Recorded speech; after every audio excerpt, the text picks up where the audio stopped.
ये पहली बार मतदान की प्रक्रिया इलेक्ट्रॉनिक तरीके से कर रहे हैं। अगर किसी मान्य सदस्य को कोई आपत्ति हो तो वह अपने मत को पर्ची के माध्यम से भी संशोधित कर सकता है।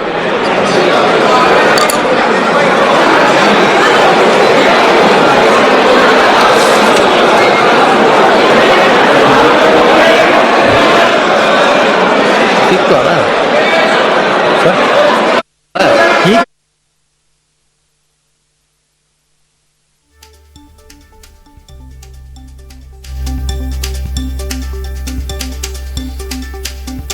ये इस वक्त वोटिंग की प्रक्रिया आप देख रहे हैं। वन नेशन वन इलेक्शन, कौन उसके पक्ष में है, कौन उसके खिलाफ है, इससे लेकर बिल को स्वीकार करने के पक्ष में 220 मत पड़े हैं और बिल को स्वीकार नहीं करने के पक्ष में 149 वोट पड़े हैं। लोकसभा में one nation one election bill पेश हो गया है। बिल को जेपीसी, ज्वाइंट पार्लियामेंट्री कमेटी, संयुक्त संसदीय समिति, इसे भेजा जाएगा। कानून मंत्री ने यह बिल पेश किया, लोकसभा में बिल को स्वीकार किया गया। वोटिंग हुई है 220 पक्ष में, 149 इसके खिलाफ। One nation one election, BJP इसके लिए खासा तैयार थी। ओबीसी से जुड़ा एक बिल पहले ही बीजेपी को झटका दे चुका था और तब से जब भी इस तरह की वोटिंग जैसी स्थितियां बनती है, बीजेपी बाकायदा व्हिप जारी करती है। बीजेपी ने व्हिप जारी किया था, टीडीपी की तरफ से व्हिप जारी कर दिया गया था, जो सहयोगी दल है।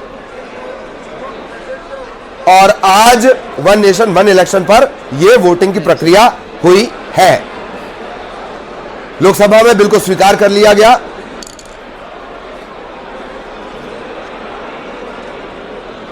माननीय सदस्यगण, प्लीज करने के लिए दोबारा वोटिंग की प्रक्रिया। मैंने फिर आग्रह किया है, जिन माननीय सदस्यों को अपने मत को संशोधित करना है वही पर्ची लें,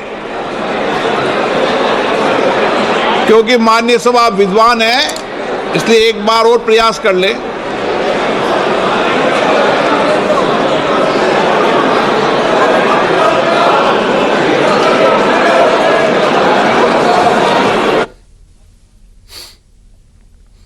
तो यह पूरी प्रक्रिया, बिल को स्वीकार नहीं करने के पक्ष में मत, one nation one election bill को जेपीसी के पास भेजा जाएगा, बिल को स्वीकार करने के लिए दोबारा वोटिंग।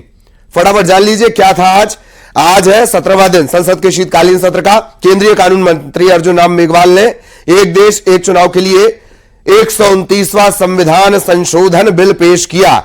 केंद्र शासित प्रदेशों से जुड़े 3 कानूनों में संशोधन का बिल भी पेश किया गया है। The government of union territory act 1963, government of national capital territory of Delhi 1991, the Jammu and Kashmir reorganisation act 2019। इसके जरिए जम्मू कश्मीर को पूर्ण राज्य का दर्जा देने के लिए संशोधन किया जा सकता है। ये भी बिल रखे गए हैं। वन नेशन वन इलेक्शन को लेकर वोटिंग का सिलसिला। सरकार क्या कुछ कह रही है वो तर्क आप देख सकते हैं एक तरफ अपनी स्क्रीन पर, और विपक्ष क्या कह रहा है वो आप देख सकते हैं। 32 राजनीतिक दल, 15 विपक्ष में जो बैठे राजनीतिक दल हैं, उन सबके तर्क, आर्ग्यूमेंट हम आपको बता रहे हैं। कौन पार्टियां हैं वो भी हम आपको बता रहे हैं। बीजेपी, जेडीयू, टीडीपी, बीएसपी ने भी समर्थन दिया है। एजीपी, एआईएडीएमके, शिवसेना, अकाली दल, अपना दल, आजसू, ये समर्थन वाले हो गए। विरोध में कौन है? कांग्रेस, समाजवादी पार्टी, आम आदमी पार्टी, सीपीएम, टीएमसी, डीएमके और एमआईएम, ओवैसी वाली पार्टी, ये विपक्ष में है। वन नेशन वन इलेक्शन, अब यह बिल जेपीसी को भेजा जाएगा। बिल को स्वीकार करने के लिए दोबारा वोटिंग का सिलसिला चल रहा है और सीधी तस्वीरें आप देख रहे हैं। 17वां दिन है। केंद्रीय कानून मंत्री अर्जुन राम मेघवाल ने लोकसभा के पटल पर एक देश एक चुनाव के लिए यह बिल पेश किया। 129वां ये संविधान संशोधन होगा और वन नेशन वन इलेक्शन के साथ यह भी कि और भी संविधान संशोधन इसके चलते, इस बिल के चलते करने पड़ेंगे। यह सीधी तस्वीरें आप इस वक्त देख रहे हैं लोकसभा में क्या कुछ चल रहा है, वोटिंग का सिलसिला।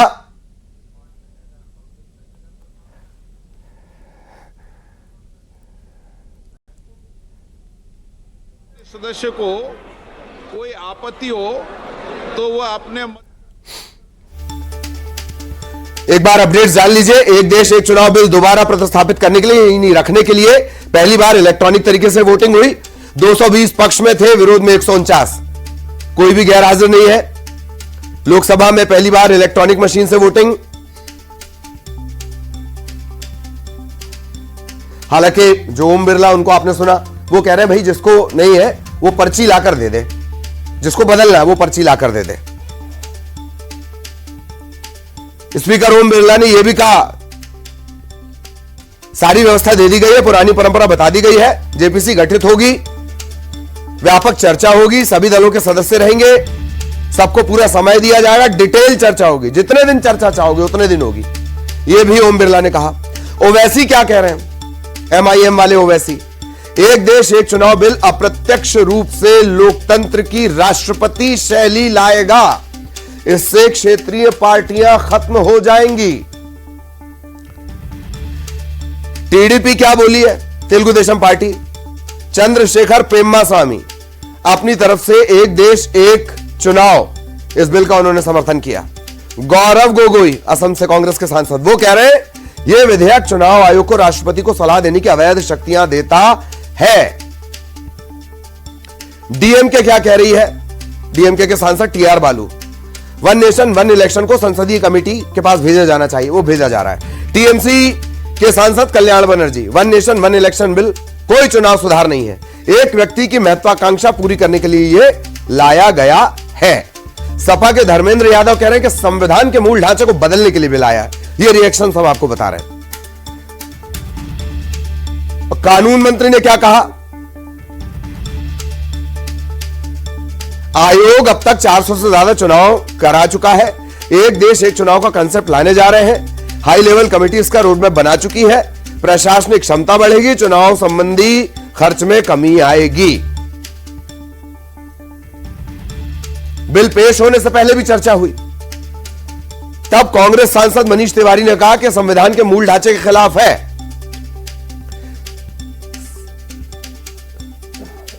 भारत राज्यों का संघ है। शिवसेना उद्धव गुट से सांसद प्रियंका चतुर्वेदी, पुरानी कांग्रेसी, उन्होंने कहा कि एक देश एक चुनाव पावर को सेंट्रलाइज, केंद्रीयकृत, सेंट्रलाइज करने जैसा है।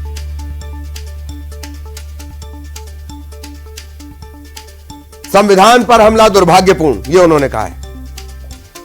अब इतिहास क्या है, पूर्व राष्ट्रपति रामनाथ कोविंद की अगुवाई में 2 सितंबर 2023 को कमेटी बनाई गई थी।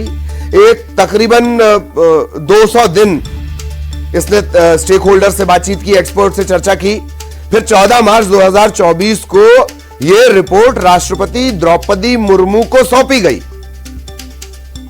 इसे लागू करने के लिए संविधान संशोधन के जरिए एक नया अनुच्छेद जोड़ा जाएगा, 3 अनुच्छेदों में संशोधन की व्यवस्था बनाई जाएगी।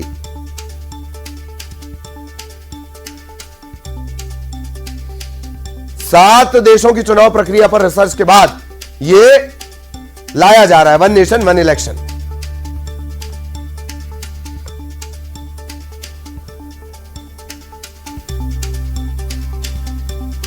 दक्षिण अफ्रीका है, इंडोनेशिया है, जर्मनी, जापान है, स्वीडन है, इन सब का पूरा एक सिस्टम उसे रीड किया गया है, उसका अध्ययन किया गया, मतलब एनालाइज किया गया, सॉरी।